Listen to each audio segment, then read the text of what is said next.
სახალხო დამცველის აპარატი გასული წლის სექტემბრიდან მუშაობს მესტიის მუნიციპალიტეტის სოფელ ხაიში დაგეგმილი ხუდონესის მშენებლობის კანონიერების შესწავლაზე. ჩვენ საპარლამენტო ანგარიში უკვე შევეხეთ მოკლედ ამ საკითხს.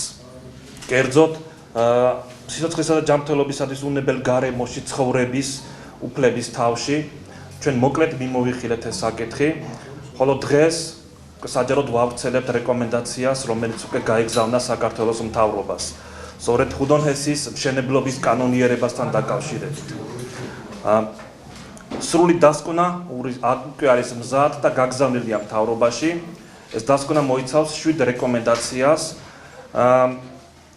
რომლის გათვალისწინების გარეშეც შესაძლოა დაირღვეს ადგილობრივი მოსახლეობის უფლებები და ასევე ეწქვეს დადგეს ზოგადად კანონიერება ამ მშენებლობის. მე მინდა მოკლედ მიმოვიხილო ის კონკრეტული პრობლემები, რომლებიც გამოიკვეთა კონკრეტულად ამ საკითხთან დაკავშირებით. პირველი ეს არის ჰესის მშენებლობის შესახებ გადაწყვეტილების მიღების კანონმდებლობით დადგენილი პროცედურა. შეიძლება ითქვას, რომ მოქმედი კანონმდებლობის თანახმად გარემოზე ზემოქმედების ნებართვა აუცილებელია, რათა დაცული იქნეს საზოგადოებისა და სახელმწიფოს ეკოლოგიური, სოციალური და ეკონომიკური ინტერესები და ადამიანის ჯანმრთელობა, ბუნებრივი გარემო, ასევე კულტურული და მატერიალური ფასეულობები. შეიძლება ითქვას, რომ ამ კონკრეტულ შემთხვევაში არ იყო დაცული კანონმდებლობით გათვალისწინებული პროცედურა, რასაც ადასტურებს შემდეგი გარემოება.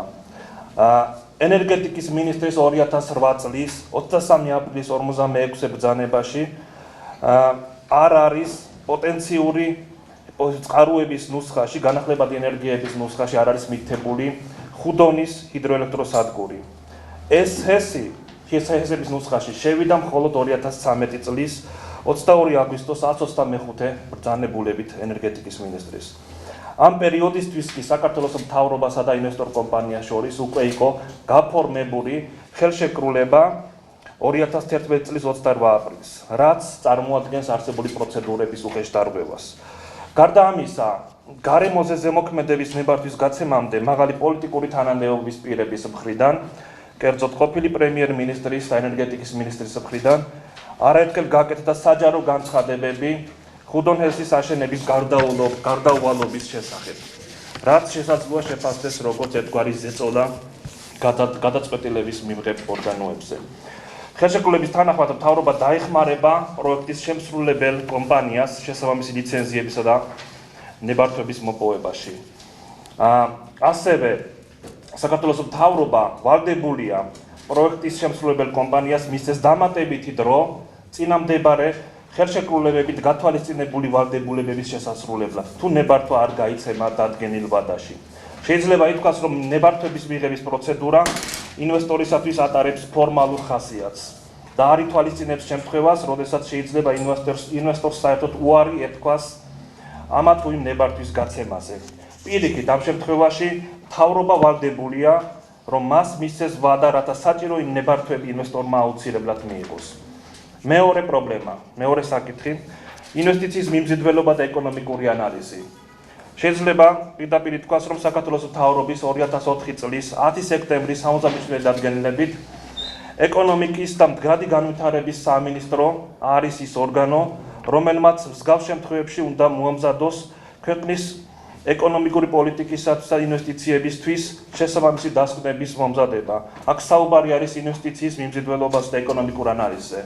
ჩვენს ხელთ არსებული ინფორმაციით ეკონომიკისა და მდგრადი განვითარების სამინისტროს მსგავსი შეფასება ინვესტიციის მიმზიდველობის შესახებ, ასევე ეკონომიკური ანალიზი არ განუხორციელებულა.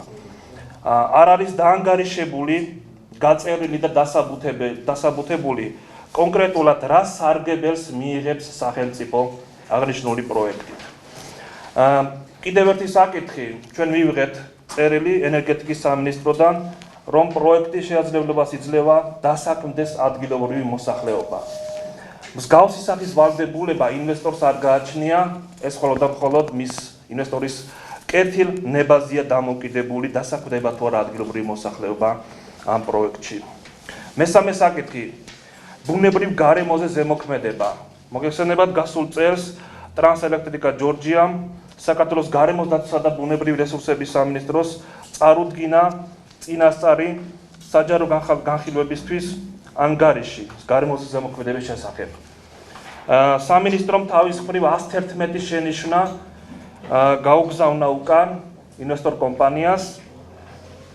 ჩვენი ინფორმაციით დღემდე არ არის გათვალისწინებული ეს შენიშვნები, დღემდე არ არის გარემოს ზემოქმედების ნებართვა, მიუხედავად იმისა, რომ ხელშეკრულების თანახმად ნებართვების მოპოვებისა და მშენებლობის დაწყების ვადად განსაზღვრულია არა უგვიანეს 2014 წლის 1 მარტისა. ანუ 1 მარტამდე ეს ნებართვა ინვესტორ კომპანიას უნდა მიეღო. საქართველოს სახელმწიფო აპარატმა მიმდინარე წლის 24 მარტს წერილობით მიმართა ენერგეტიკის სამინისტროს და მოითხოვა ინფორმაცია ინვესტორისთვის ნებართვის აღებისათვის საჭირო ვადის გაგრძელებისა და მისი მიზეზების თაობაზე. თუმცა პასუხი დღემდე არ მიგვიღია. მეოთხე, სოციალური საკითხები. ამ მომენტისათვის დამტკიცებული არ არის ადგილობრივ მაცხოვრებელთა განსახლების გეგმა.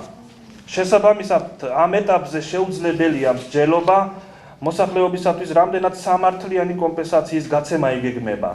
ან გასახლების შემთხვევაში ცხოვრების როგორი პირობების შექმნაზე არის საუბარი. აუცილებელია, რომ განსახლების გეგმაში დეტალურად განისაზღვროს რა პირობებით მოხდება მოსახლეობის განსახლება.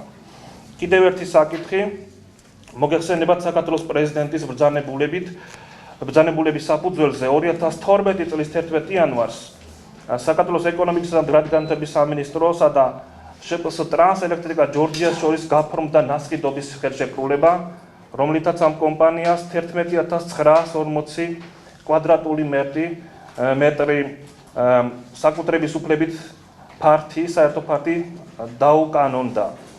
მხოლოდ $1 $1 სიმბოლურ ფასად. რა მოხდება იმ შემთხვევაში, თუ კი ინვესტორი არ განახორციელებს შესაბამის ვალდებულებას და არ მოხდება ჰიდროელექტროსადგურის აშენება, ამ შემთხვევაში სახელმწიფო რეალურად კარგავს ამ საკუთრებას, ამ ქონებას.